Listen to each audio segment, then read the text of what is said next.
Assalamualaikum warahmatullahi wabarakatuh.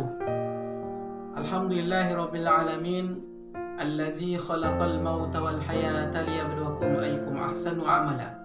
Asyhadu an la ilaha illallah wahdahu la syarikalah wa asyhadu anna Muhammadan abduhu wa rasuluh la nabiyya ba'da. Alhamdulillahirabbil alamin, bersyukur kepada Allah Subhanahu wa taala yang telah memberikan kita kesehatan, memberikan kita kesempatan untuk hidup di dunia ini, untuk beribadah kepada Allah Subhanahu wa taala. Anak-anak Ustadz yang Ustadz cintai, tak lupa kita berselawat kepada Nabi Muhammad sallallahu alaihi wasallam, yaitu Nabiullah, Nabi terakhir yang diutus oleh Allah untuk memperbaiki akhlak kita, dari akhlak yang tidak mulia sampai akhlak sekarang ini yang mulia, yang tentunya kita contohkan dari Rasulullah sallallahu alaihi wasallam. Maka sepantasnya kita selalu berselawat kepadanya dengan mengucapkan Allahumma sholli ala Sayyidina Muhammad wa ala ali Sayyidina Muhammad. Mudah-mudahan kita selalu berselawat kepadanya, kita akan berkumpul nanti di akhirat di padang mahsyar, meminum telaga Rasulullah sallallahu alaihi wasallam, yaitu telaga Al-Kautsar. Bahwasanya orang yang meminum telaga Rasulullah insyaallah pasti akan hilang hausnya 100 bahkan ribuan tahun yang akan datang nanti di akhirat insyaallah.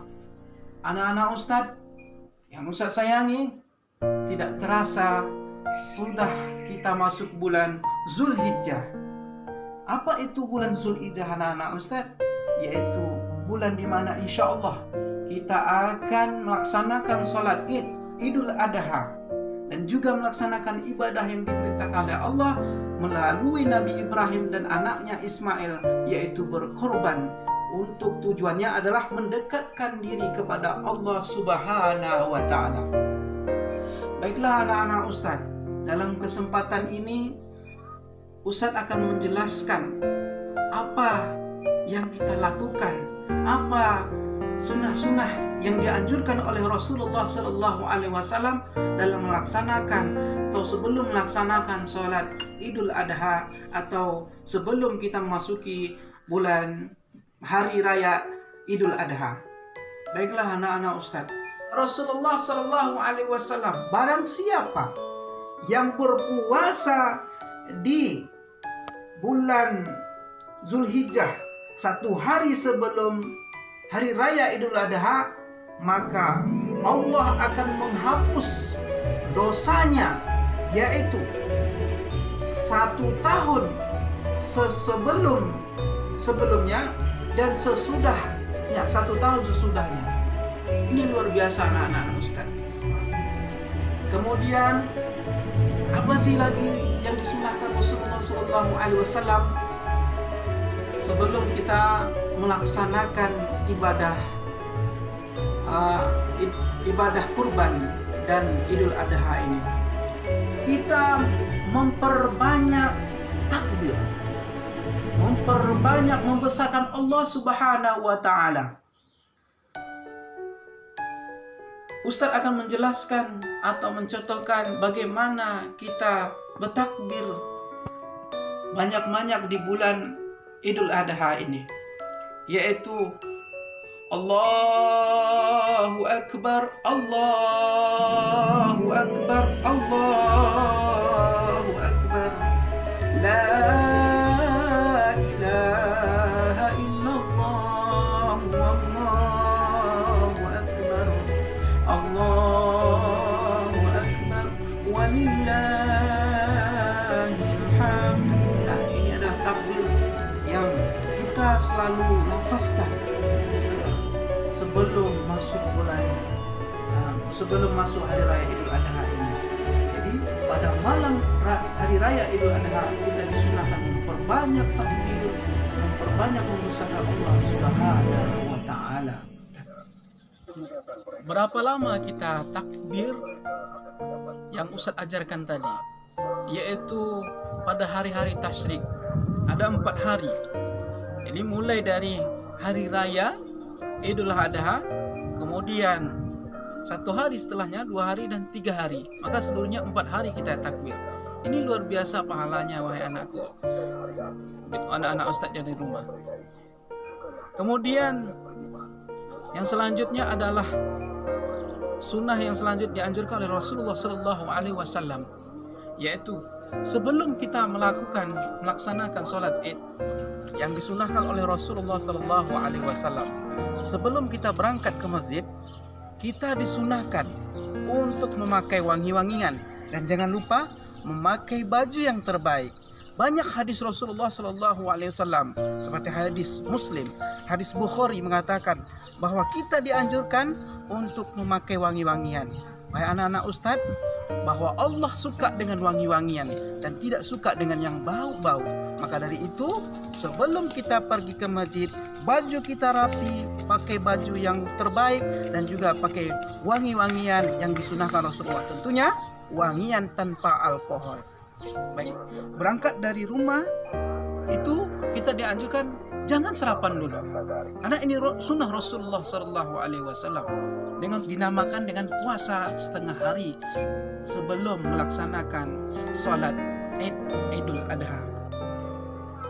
Anak Ustadz yang Ustadz cintai,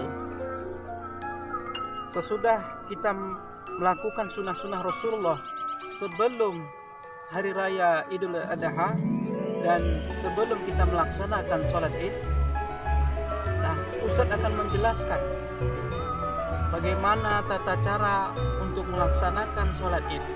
Nah, sholat Id ini tidak ubahnya seperti sholat sunnah biasa. Perbedaannya adalah anak-anak Ustadz, yaitu terletak pada takbirnya. Takbir yang pertama itu sebanyak 7 kali, rakaat yang pertama, dan rakaat yang kedua yaitu sebanyak 5 kali. Nah, kita sebagai makmum ikuti imamnya, jangan sampai kita mendahului imamnya. Nah, seorang makmum harus ikuti imamnya. Dan Ustaz akan menjelaskan rakaat yang pertama yaitu sebanyak 7 kali takbir. 7 kali takbir ini adalah yang pertama takbir, ya. Takbir yang pertama itu tidak termasuk satu takbir. Itu takbir untuk niat. Dan bacanya adalah Allahu Akbar. Langsung kita baca doa iftitah, yaitu Allahumma ba'idni sampai selesai. Atau kita bisa memilih bacaannya Allahu Akbar kabira walhamdulillahi katsira. Terserah anak-anak. Kemudian kita takbir yang kedua. Nah, inilah baru dihitung satu takbir. Bacaannya apa di selang-selang takbir satu, takbir dua? Allahu Akbar, subhanallah, walhamdulillah, wala ilaha illallah, wallahu akbar. Kemudian takbir yang kedua, begitu juga, subhanallah sampai selesai. Subhanallah, walhamdulillah, wala ilaha illallah, wallahu akbar. Sampai 7 takbir. Setelah itu apa? Setelah itu kita dengarkan imam kita membaca surah Al-Fatihah, lalu kita ikuti imam. Kemudian apa lagi? Rakaat yang kedua, yaitu sebanyak 5 kali takbir. Sama dengan rakaat yang pertama bacanya, yaitu setelah imam sujud, naik lagi imam Allahu Akbar. Kemudian imam membaca takbir Allahu Akbar, maka kita ikuti bacaan sama. Subhanallah walhamdulillah wala ilaha illallah wallahu akbar. Sampai 5 kali. Setelah itu rukuk sampai sujud, kemudian tahiyatul akhir. Nah, anak-anak Ustaz, selesailah sholat Idul Adha. Kemudian setelah sholat, jangan pulang dulu. Ini belum habis tata cara sholat Idnya. Ada rukun yang kedua, yaitu kita mendengarkan khutbah, ya, mendengarkan khutbah Idul Adha. Jadi anak-anak Ustaz, kalau sudah salam, jangan langsung pulang. Dengar dulu khutbah Idul Adha, karena ini kesempurnaan di dalam kita melaksanakan sholat Idul Adha. Kalau tidak mendengarkan sholat Idul Adha, maka tidak sempurna ibadah kita pada hari itu. Nah, anak-anak Ustaz, kalau mendengarkan khotib sedang berkhutbah, maka tidak boleh berbicara, karena itu juga akan mengurangi pahala kita. Diam saja, dengarkan apa yang disampaikan oleh khotib yang sedang naik mimbar.